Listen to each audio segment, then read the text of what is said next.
எல்லாருக்கும் வணக்கம் நண்பா. நம்மளுடைய இன்பாக்ஸ்லேயும் சரி, யூடியூப்லேயும் சரி, நம்மளை சுற்றி ஃபாலோ பண்ணுற நம்ம நண்பர்கள் இவங்கள பற்றி பேசுங்க, அவங்கள பற்றி பேசுங்கன்ட்டு போடுறீங்க. அது நியாயமானதாக தான் நம்ம பேசலாம். இப்போது லேட்டஸ்ட்டாக நம்ம மன்சூர் அலிகானை பற்றி பேசுங்க அப்படின்றாங்க. இவங்களெல்லாம் பற்றி பேசி நம்மளுக்கு ஒன்றும் ஆக போகிறது இல்லைங்க. ஏன்னா நாம் சிந்திக்க வேண்டியது ஒரு ஆழமாக ஒரு விஷயத்தை சிந்திக்கணும். டைரெக்டாக யாரும் தளபதி எதிர்க்கிறதுக்கு வரல. என்ன பண்ணுறாங்கன்னா, ஃபஸ்ட்டு நமக்கு ஆதரவு தராங்க, தளபதிக்கு ஆதரவு தராங்க. விஜய் பற்றி புகழாரம் பற்றி பயங்கரமாக பேசுகிறாங்க, நல்லா பேசுகிறாங்க. நாம் என்ன பண்ணுறோம், பார்த்தியா தளபதிக்காக அவங்க பேசிட்டாங்கன்ட்டு நாம் அவங்கள தலையில் தூக்கி வச்சு ஆடுறோம், கொண்டாடுறோம். அது மிகப்பெரிய தப்பு. ஏன் சொல்கிறேன்னா, தளபதி என்ன கூட இருக்கிற ஆழமான தொண்டர்கள், ஆழமான மக்கள் தொண்டர்கள் நிறைய பேர், அவங்கள பற்றி பேசிட்டு போகலாம். அவங்க ஆதரவு தந்தாங்கன்னா அவங்களுக்கு இணையாக நம்ம தூக்கி வச்சு கொண்டாடலாம், அது தப்பு கிடையாது. இப்போ இடையில புதுசாக யாரெல்லாம் தளபதிக்கு சப்போர்ட் பண்ணுறாங்களோ தயவு செஞ்சு சொல்கிறேன், அவங்களுக்காக நீங்கள் பறிஞ்சு பேசாதீங்க, அவங்களுக்காக நீங்கள் இறங்கி தலையில் தூக்கி வச்சு கொண்டாடாதீங்க. ஏன்னா பின்னாடி இப்படி தான் முதுகில் குத்துவாங்க. இப்போ லேட்டஸ்ட்டாக அவர் கரூர் விஷயமா மன்சூர் அலிகான் நம்ம தளபதிக்கு சப்போர்ட் பண்ண சொல்ல அவர் நான் பெருமையாக பேசவும் இல்லை, அவரை பற்றி நான் கண்டுக்கவே இல்லை, கேர் பண்ணல. ஏன்னா பின்னாடி ஏதோ ஒரு சதி பண்ண போகிறாங்கன்னு தெரியும். இப்போ பார்த்துட்டு நம்ம நடந்துச்சா, இதுதான் நடக்குது. இப்போ பார்த்துங்க, இதுக்கு பின்னாடி கீ கொடுக்குற ஆள் யார், இதோட அரசியல் பின்புறம் நான் உங்ககிட்டே விட்டுறேன். அது தெரிஞ்சு உங்ககிட்டே விட்டுறாது, நம்ம சொல்லணும்னு அவசியம் கிடையாது. ஏன்னா இப்போ டைரெக்டாக போயிட்டு எங்களோட கட்சியில் சேர்ந்துங்க, அவங்கள தாக்குங்க, தமிழக வெற்றி கழகத்தை அப்படிலாம் கிடையாது.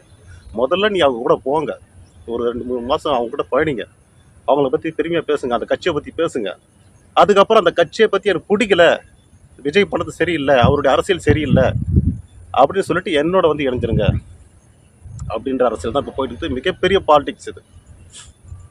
நாம் அவங்கள பற்றி எடுத்து பேசி, என்ன தளபதி அப்போ ஆதரிச்சாரு, இப்போ எதிர்க்கிறாரு, அவங்கள பேசி அவங்கள வளர்த்த விட வேணான்ற, புரியுதுங்களா? இப்போ அவங்களுக்கு இப்போ எல்லா மீடியாவில் ஒன்று கற்றுக்கிட்டாங்க. அவங்களோட மீடியா சேனல் வளரலன்னா, இந்த உதிரி கட்சிகள்லாம் வளரலன்னா என்ன பண்ணுறாங்களா, யாரை தொட்டால் நாம் வளரலாம் தெரிஞ்சுக்கிட்டாங்க. அப்போ மிகப்பெரிய ஆளுமை யார், மிகப்பெரிய மனிதன் யார், நம்ம தளபதி தான். நம்ம தளபதி எதிர்த்தா அவங்க சேனல்கள் வளரும், அவங்களுடைய அரசியல்கள் வளரும், இதை பற்றி பேசுவாங்க, அவங்க அரசியல் நல்லா காணொலியில் தெரியும். இதை தெரிஞ்சுக்கிட்டாங்க, அதனால் வச்சு நம்மளை முதுகில் குத்துறாங்க. இந்த மாதிரி முதுகில் குத்திட்டு போகிறது, பாதி நாள்லேயே கைட்டி போகிறது, இவங்களை பற்றி நம்ம பேசி அவங்கள நம்ம தூக்கி விட வேணான்ற, விட்டுருவோம். அவங்க எப்படி வந்தாங்களோ அப்படியே போட்டோம். அவங்கள பற்றி நாம் ஏன் பேசணும்ப்பா, விட்டுருவோம். நம்மளுக்கு 1008 வேலை இருக்குது. நம்ம தலைவர் மிகப்பெரிய பொறுப்பு நம்மளுக்கு கொடுத்துருக்காரு, நம்மளுக்கு நிறைய வேலை இருக்குது, அதை நோக்கி தான் நம்ம போகணும். இவங்க நம்ம கூட வந்துட்டாங்க, இப்போ போயிட்டாங்க, அவங்கள நம்ம விமர்சிக்கணும், இந்த கட்டமைப்புக்குள்ளே நம்ம போகவே தேவையில்லை. நம்ம வேலை நம்ம மக்கள் பண்ணிடணுமோ அது பார்த்தா போயிட்டே இருக்கணும் நண்பா. அதை நோக்கி தான் நாம் போயிட்டு இருக்கணும் நண்பா. இவங்கெல்லாம் நம்மளை பெருசாக வச்சு பேசி சிந்திக்கவே கூடாது. இவங்கெல்லாம் அரசியல் ஆதாயத்துக்காக வரவங்க, அந்த ஆதாயம் கிடைக்கலன்னா போயிடுவாங்க. நமக்கான பணி அது கிடையாது. நம்மளுக்கு ஒரே தலைவர் தளபதி, அவர் என்ன சொல்கிறாரோ, அவர் என்ன ஆணையிடுறாரோ அதை பற்றியும் நம்ம போயிட்டே இருக்கணும் நண்பா. இவங்கெல்லாம் வச்சு பேச அவசியமே கிடையாது. நம்ம அண்ணன் பார்க்காத விமர்சனம் கிடையாது, பார்க்காத தோல்வி கிடையாது, சந்திக்காத அவமானம் கிடையாது. அதுதான் நாம் அண்ணன் எப்படி எடுத்துகிட்டு போகிறாரு, எப்படி அண்டர்லைன்ஸ் பண்ணிட்டு போகிறாரு, அதே மாதிரி தான் நாமளும் போகணும் நண்பா. அண்ணன் சொன்ன மாதிரியே தான், அழகும் ஆடம்பும் இருந்தால் 1000 பேர் உன் பின்னால் வருவான். நீ அன்பாக இருந்தால் பழகிற 10 பேர் உண்மையாக இருப்பான். இதுதான் நாம் எடுத்துக்கிட்டு போயிட்டே இருக்கணும். நம்மளுடைய அரசியல் பயணமும் இதுதான். அண்ணன் உண்மையாக இருக்கார் மக்களுக்கு, அவர் பாட கோடான கோடி மக்கள் பேர் உண்மையாக இருக்கிறாங்க.